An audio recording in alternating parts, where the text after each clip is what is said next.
From midnight tonight, all petrol and diesel sold on UK forecourts must contain 2.5% renewable biofuels.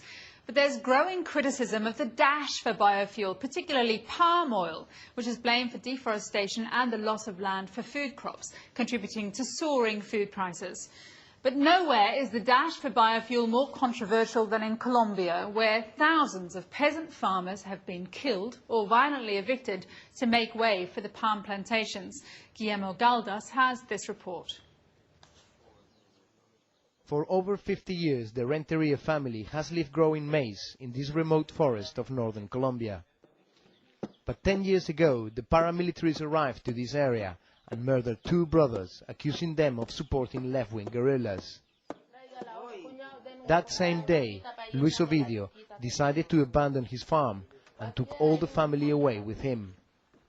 They became part of the 3 million internally displaced people in Colombia.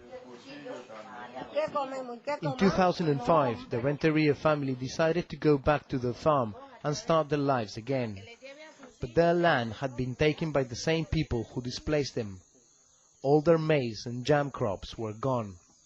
Instead, there was African palm, a main source for biodiesel. Many people died here because of African palm.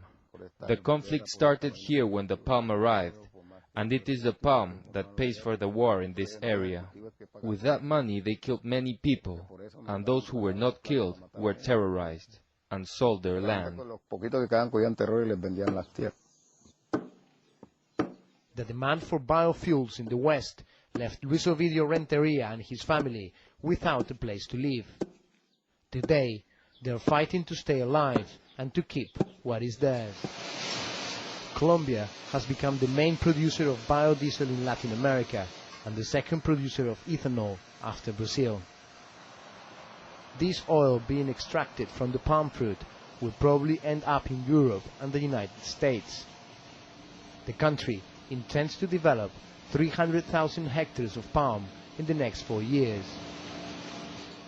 At the Ministry of Agriculture in Bogota, palm has become one of the main priorities of the current government. We have more than 10 million hectares we can develop with palm.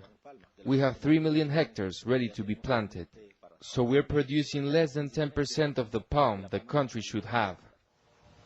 But at what cost? Jorge Elias and his wife Maria have been waiting for more than 5 years for their land to be returned. Jorge used to have a grocery shop and a house in the town of Andalusia in the Chocó province. Nowadays, there is no sign of life around here. Even the town cemetery is covered with palm.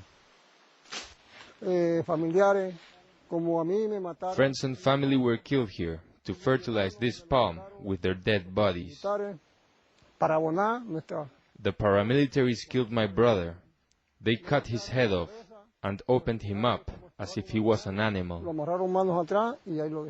10 years ago, hundreds of people used to live here, more than 50 families. There was a medical post and school there. But one day the paramilitaries arrived and they were forced out.